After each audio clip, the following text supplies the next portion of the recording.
VIP समाचार में आपका स्वागत है। बिहार के राजनीति में बहुत प्रकार के हलचल दिखाई पड़ रहे हैं। यहाँ राष्ट्रीय जनता दल के तमाम कार्यकर्ता नीतीश कुमार के खिलाफ गुस्से में हैं और इन सभी कारनामे का बदला आने वाले चुनाव में लेने की सोच रहे हैं। ऐसा माना जाता है कि राष्ट्रीय जनता दल एक नए प्रकार के फॉर्मूला के तहत सभी कार्यकर्ताओं को ट्रेनिंग दे करके इस बार 1995 जैसी लहर की तरह काम कर रहे हैं। लोकसभा चुनाव में अब ज्यादा दिन नहीं बचा है। इसको लेकर बिहार में सभी पार्टियां एक्टिव हैं। बिहार की राजनीति में बड़े बदलाव के बाद भी राष्ट्रीय जनता दल के वरिष्ठ नेता और पूर्व उप मुख्यमंत्री तेजस्वी यादव के हौसले पस्त नहीं हुए हैं। लोकसभा चुनाव को लेकर वे दिन रात रणनीति बना रहे हैं। उनका मंसूबा 2024 में 2004 का इतिहास दोहराने का है। इसके बाद राजद का ग्राफ साल दर साल गिरता गया। 2009 के चुनाव में राजद की झोली में लोकसभा की सिर्फ 4 सीटें आई। वोट प्रतिशत भी 5% के करीब गिर गया। यही स्थिति 2014 में भी रही। पार्टी ने सिर्फ 4 सीटें ही जीती, जबकि चुनाव लड़ा था 27 सीटों पर। इसके बाद 2019 के लोकसभा चुनाव में मोदी लहर में राजद लोकसभा चुनाव में 0 पर बोल्ड हो गया। हालात इस बार भी बदले हुए हैं।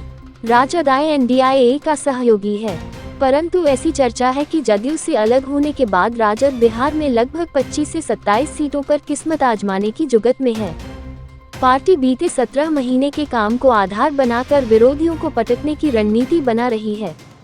जेहन में पुरानी मुश्किलें और राह की बाधाएं भी है, उन्हें भी दूर करने के प्रयास हो रहे हैं। चुनाव की घोषणा में अभी विलम्ब है, लेकिन जिलों में प्रभारी नियुक्त कर दिए हैं। पोस्ट और इंटरनेट मीडिया पर भी तेजस्वी के काम को आधार बनाकर विरोधियों पर हमले शुरू हो चुके हैं। विश्लेषकों की नज़र भी राजद की रणनीतियों पर है।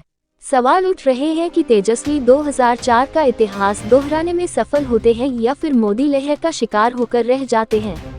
बिहार में महागठबंधन टूटने के बाद राजद 2024 के लोकसभा चुनाव में अधिक से अधिक सीटों पर दांव लगाने की कोशिश में जुटा है, लेकिन सहयोगी दलों के साथ सीटों के बंटवारे से लेकर जीत का परचम बुलंद करने तक के लिए कड़ी मेहनत और अनुशासन की जरूरत होगी।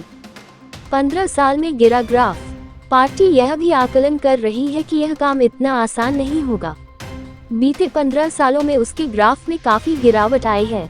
लोकसभा में पार्टी का फिलहाल कोई प्रतिनिधित्व नहीं है। इतिहास बताता है कि 1998 से लोकसभा चुनाव का सफर शुरू करने वाले दल राजद ने पहली ही बार में 17 सीटों पर जीत दर्ज कराई थी। पार्टी का वोट प्रतिशत भी करीब 26.6% था, लेकिन अगले ही साल 1999 में चुनाव की नौबत पड़ गई और इस चुनाव राजद को बड़ा झटका लगा। पहली बार में 17 सीट जीतने वाली पार्टी 7 सीटों पर सिमट गई, लेकिन 2004 के चुनाव में राजद ने शानदार सफलता हासिल की। इस चुनाव पार्टी ने 24 लोकसभा सीटें जीती।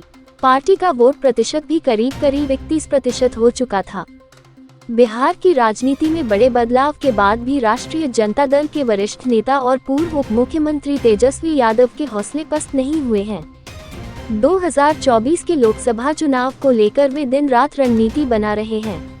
उनका मंसूबा 2024 में 2004 का इतिहास दोहराने का है।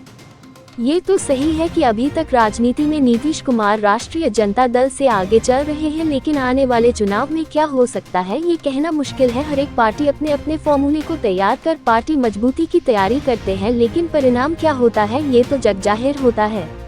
ऐसी तमाम खबरों को देखते रहने के लिए VIP समाचार के साथ बने रहें।